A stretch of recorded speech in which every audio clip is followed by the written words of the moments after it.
Question politique. Thomas Negaroff. Elle s'est installée à la vitesse de l'éclair. Bonjour Nathalie Arthaud. Bonjour. Candidate de Lutte ouvrière. Comme Nicolas Dupont-Aignan, c'est votre troisième course à la présidentielle. Alors on commence par la question qui fâche, avec laquelle on vient de terminer avec Nicolas Dupont-Aignan. Les parrainages, les signatures, c'est aussi votre obsession du moment ? C'est un obstacle pour nous aussi, en effet, et il faudra un engagement militant jusqu'à la fin pour avoir nos parrainages. Voilà, bon, maintenant, je suis confiante. En 2012, vous étiez la première, je crois, candidate à déposer vos parrainages. Vous êtes aussi confiante ou est-ce que vous sentez aussi que c'est plus compliqué ? Vous savez, nous déplaçons physiquement, nous allons discuter avec les maires et en fait ce que nous ressentons, c'est que non, il y a quand même une volonté d'assurer le pluralisme réel, et puis il y a beaucoup de maires, vous savez, qui sont très proches des classes populaires et qui sont heureux de permettre, y compris à une voix comme la mienne, de s'exprimer dans l'élection. Donc, alors, je suis confiante. Une voix comme la vôtre, hormis l'élection présidentielle, qui revient tous les 5 ans en France, c'est quoi Lutte ouvrière aujourd'hui en France, dans le paysage politique ? Eh bien, écoutez, c'est une organisation qui est implantée dans les entreprises, dans les quartiers populaires, qui se présente au municipal, mais surtout au municipal, au régional, à toutes les élections, qui est tout le temps présent pour mener le combat politique. Mais c'est surtout une organisation qui est là pour aider les femmes et les hommes du monde du travail à se défendre, à s'organiser, pour se battre, pour faire entendre leurs revendications. Mais pour c'est un imposer. syndicat, ça. C'est pas un parti politique. Non, c'est parce que c'est aussi des perspectives politiques. Vous savez, quand nous disons que dans cette société, ce sont les femmes et les hommes qui sont essentiels, les aides à domicile, le facteur, celui qui nous conduit, celui qui nous soigne, l'ouvrier qui fabrique notre alimentation, qui nous permet de circuler. Ce sont eux qui sont essentiels et que ce sont leurs intérêts, leurs besoins qui doivent passer avant les profits, avant les dividendes, Justement. avant les grandes forces. Ça, c'est une perspective politique. Et de dire, parce que nous sommes une organisation qui affirmons cela, que les travailleurs, en combattant l'exploitation et donc en contestant la classe capitaliste, eh bien, ils sont à même de changer toute la société et de résoudre des problèmes qui sont insolubles. Dans le cas de cette société, je pense à la crise climatique, je pense aux rivalités internationales, donc je pense aux guerres, et ça, ce sont des perspectives politiques. Justement, est-ce que vous considérez que la crise sanitaire a mis en avant vos idées, les ont rendues peut-être plus valables que jamais dans notre histoire contemporaine ? Ah, je pense que clairement, là, on a mesuré qui portait la société sur ses épaules. Voilà. Et on a mesuré qu'en effet, ces fameux ouvriers, dont on m'a dit depuis toujours qu'ils n'existaient plus, on a mesuré combien ils étaient indispensables. Voilà. Combien ils étaient indispensables. Et vous savez, moi, je me souviens, d'ailleurs, je l'ai noté parce que je me souviens de la déclaration de Macron le 13 avril 2020. Il nous faudra nous rappeler que notre pays tient tout entier sur des femmes et des hommes que nos économies reconnaissent et rémunèrent si mal. Moi, ce que j'observe, c'est que ça, pour lui, c'était des mots en l'air. Mais j'appelle les femmes et les hommes du monde du travail justement à le dire, et y compris à profiter de cette campagne électorale pour le dire. Moi, j'étais très heureuse qu'il y ait une mobilisation aussi massive des enseignants dans la rue cette semaine, parce que je pense que c'est aussi le bon moment pour peser sur la vie politique. Justement, vous considérez, comme notre invité précédent, que le coronavirus, que ce soit Omicron ou autre chose, pèse sur la campagne et que les gens ont cette préoccupation. Et qu'est-ce que vous pensez du pass vaccinal qui va être voté probablement cet après-midi ? Bien sûr, il pèse. Bien sûr que cette épidémie... Est-ce que c'est normal qu'on ait fait ça en clair ? Cette épidémie pèse. Bon, maintenant, moi, effectivement, je suis contre le pass vaccinal parce que il est inutile sur le plan sanitaire et que c'est d'abord et avant tout une mesure politique. Moi, je pense en effet... Vous sortez ça d'où ? Excusez-moi. Il est inutile sur le plan sanitaire parce qu'on voit très bien que la recrudescence de cette épidémie, elle n'a rien à voir avec les non-vaccinés, que le virus se répand, se diffuse et en réalité est devenu incontrôlable, Omicron. Mais que les formes graves sont mais en évitées, revanche, bien sûr, moi je suis vaccinée. Je pense que la vaccination, en effet, nous protège des formes graves.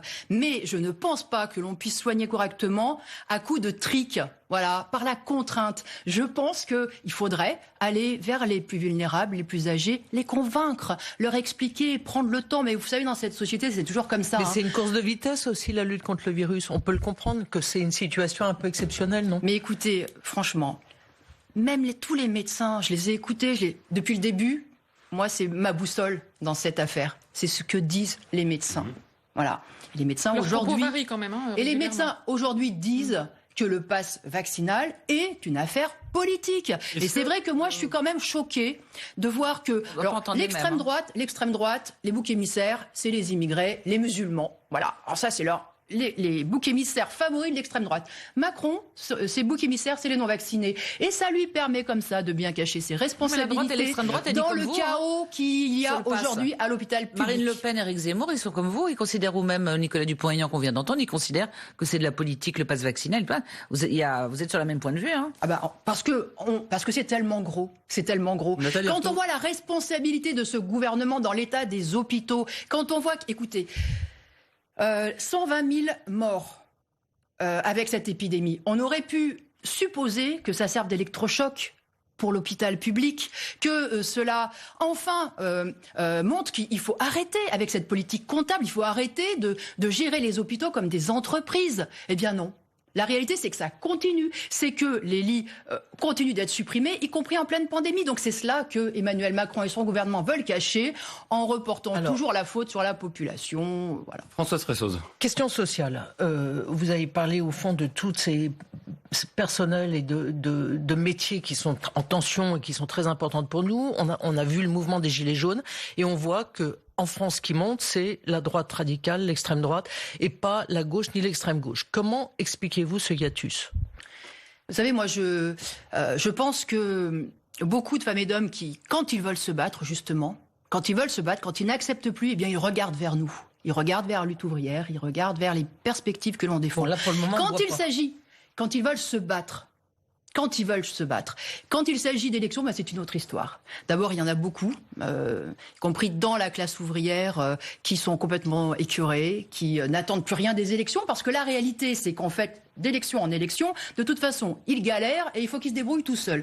Donc il y a cela. Et puis, vous savez, le réflexe en période d'élection, c'est quoi ? C'est le réflexe électoraliste, c'est-à-dire on est à la recherche, on est à la quête d'un sauveur suprême. Moi, je ne mange pas de ce pain-là. Je me présente, mais en disant très clairement... En fait, vous avez l'air de dire l'élection, ça sert à rien, ou en tout cas... Non. Pourquoi est-ce que vous présentez à l'élection ? Non, je ne dis pas ça. Moi, mais simplement, je me présente sans dire votez pour moi et vous allez voir ce que vous allez voir. Demain, ce sera les jours heureux. Non, mais attendez, vous la vivez comment cette élection présidentielle ? C'est une obligation ou c'est un sacerdoce pour vous ? Non, mais je me présente parce que j'ai une politique pour les travailleurs. Je me présente pour dire la vérité, en fait, aux travailleurs. Cette vérité que si on ne se bat pas, si on n'impose pas un rapport de force, il se passera rien sur les salaires. Il se passera rien sur les retraites. Enfin, si, pardon. Les retraites reculeront. On attaquera les retraites. Comme on a attaqué les droits pour les chômeurs aujourd'hui. Si nous ne renouons pas avec les luttes collectives, eh bien, nous continuerons d'être méprisés, d'être humiliés, d'être piétinés. C'est ça, la réalité. Il n'y a pas de reconnaissance à attendre dans cette société. Pour se faire respecter, il faut se battre. Et ça, c'est une politique. Vous voyez, c'est une politique que je défends, effectivement. Alors, c'est plus difficile. Moi, je dis pas, vous glissez votre bulletin dans l'urne et puis après... Super. Alors pourquoi c'est plus difficile, Madame Arthaud ? Pour reprendre la question de Françoise, si vous faites le total droite nationale ou extrême droite, comme on l'appelle, on est au-dessus de 30. Et quand on fait le total gauche, on est au-dessous de 20 ou aux alentours de 20. Comment vous expliquez ce mouvement depuis les dernières années ? Comment vous dites les Français sont idiots, les Français sont méchants, les Français n'ont rien compris ? Et puis question subsidiaire, quand on regarde comment vote la classe ouvrière, elle vote de plus en plus à la droite extrême. Et aussi l'abstention. Pourquoi vous n'arrivez pas à les séduire ? C'est en fait la réponse que je viens de donner. C'est la réponse que vous savez, dans une période de crise, dans une période de repli sur soi, dans une période de plus en plus tendue, oui, il y a des réflexes comme ça, où on rejette l'autre, où on renvoie. Et puis cette politique-là de division qui est portée par l'extrême droite, ce poison-là, de dresser des pauvres contre les pauvres, d'utiliser les immigrés et les musulmans en particulier, parce que c'est quand même assez clair. Eh bien, c'est une façon d'affaiblir le monde du travail. Voilà. Et ça c'est une politique qui sert. Ça, c'est une politique qui sert à ceux qui dirigent, qui dominent. C'est diviser pour régner, en fait. Vos scores. À la première fois que vous êtes présenté, 0,56%. Deuxième fois, 0,64%.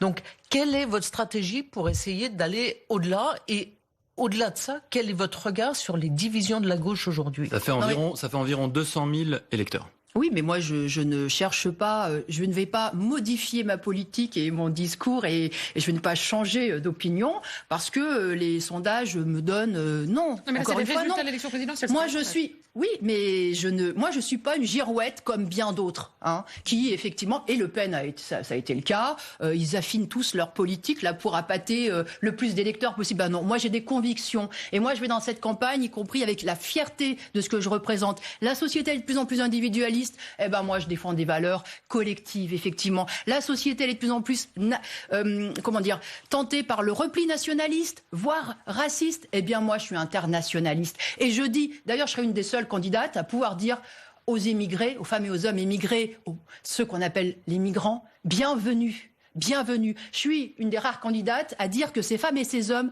appartiennent à mon camp, au camp des travailleurs, parce que c'est ça la réalité. Ce sont des femmes et des hommes qui avaient un toit, une famille, un métier, qui ont été chassés de chez eux, sous un déluge de bombes. Et ce sont des travailleuses et des travailleurs qu'on retrouvera à nos côtés, dans les usines agroalimentaires, sur les chantiers de bâtiments. Et il faudra qu'on se batte contre l'exploitation pour de meilleurs salaires, ensemble. C'est cette politique-là que je représente. Je peux vous dire que j'en suis fière. C'est ça qui vous distingue, selon vous, d'un Fabien Roussel, candidat communiste, d'un Jean-Luc Mélenchon, candidat de la France Insoumise, voire d'un Philippe Poutou, candidat de la LCR? Fondamentalement, ce qui me distingue de Jean-Luc Mélenchon ou de Fabien Roussel, c'est que moi, je ne veux pas gérer cette société. Voilà, je ne veux pas gérer cette société capitaliste. Elle ne peut fonctionner bien que pour les riches, c'est ça la réalité. Dans le cadre de cette société... Ça vous affaiblit pas un peu tous les 5 ans? Je veux la renverser, cette société. Je pense qu'il faut la renverser. Pardon? Est-ce que ça vous affaiblit pas? En gros, on a l'impression que c'est pour parler de votre société idéale, mais en disant je veux pas de cette société. Bah oui, on peut tous être contre un certain nombre de choses, mais on doit faire avec. Ah ben moi je pense que si on fait avec, on est mort. Ah bah quand on est révolutionnaire, on fait pas avec. Je pense clairement que dans le cadre de cette société capitaliste, on ne résoudra pas le problème des inégalités, du sous-développement. On ne pourra rien faire avec cette crise climatique. On n'en sortira pas. On va détruire, on va faire mourir la planète avec cette société-là. On va de guerre en guerre et on va de crise économique en crise économique. Pour moi, cette société capitaliste où il n'y a que l'argent, les cours boursiers qui comptent, elle marche sur la tête. Elle marche sur la tête. Donc c'est le problème fondamental. Et les premières victimes et les premiers qui sont en but à cela, c'est le monde du travail. C'est la raison pour laquelle je pense qu'en effet, lorsqu'ils seront en colère, lorsqu'ils défendront leurs intérêts, ils auront eux cette possibilité de remettre la société sur ses pieds. J'ai quand même une question pour revenir sur la question sanitaire, mais d'un point de vue peut-être plus dans votre vocabulaire à vous.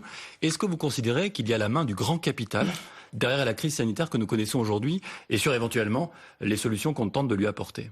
Non, mais je ne dirais pas ça. En revanche, vous savez, tout ce qui se passe dans la société est récupéré systématiquement par les groupes capitalistes qui cherchent à en faire leur beurre. Mais vous voyez, même le problème de l'écologie, ils savent utiliser l'écologie pour prospérer, pour faire leur profit. Donc là, bah oui, ils se sont emparés de cette épidémie en cherchant les vaccins. Ça a été une véritable ruée vers l'or. Ça, c'est une évidence. Et un succès scientifique.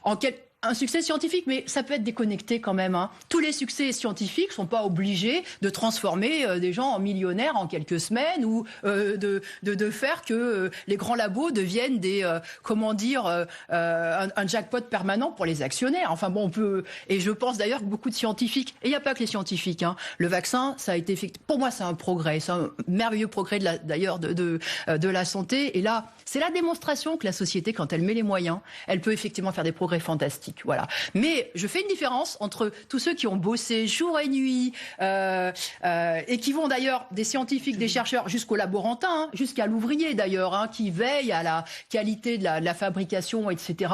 Et puis les actionnaires qui, vous savez, ces Picsou qui ne raisonnent que en fonction de leur cours boursier. Alors on va recevoir dans un instant Hélène Thuil, la présidente du parti animaliste. Elle défend les droits des animaux. Les droits des animaux, pour vous, vous en pensez quoi?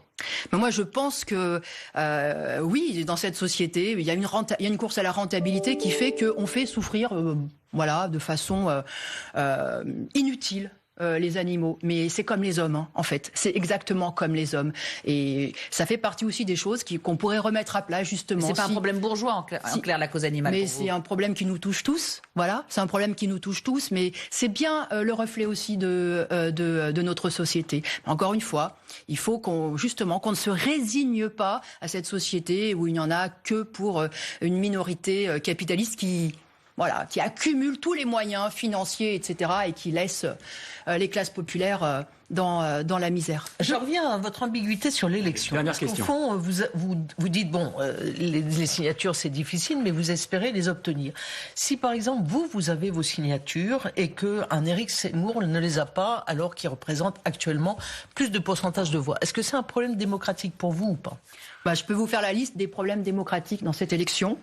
Elle est assez longue et je tiens à souligner que le plus grave, à mon avis, c'est le fait que les étrangers n'ont pas le droit de vote. C'est le fait que quand on est ici depuis 5 ans, 10 ans, 20 ans, 30 ans, qu'on travaille, qu'on paye des impôts, on n'a pas le droit de voter. Ça, c'est un problème de taille, autrement plus important que les petits problèmes circonstanciels d'un Zemmour. Moi, je suis convaincue que la droite, elle lui fera la courte échelle, hein, voilà.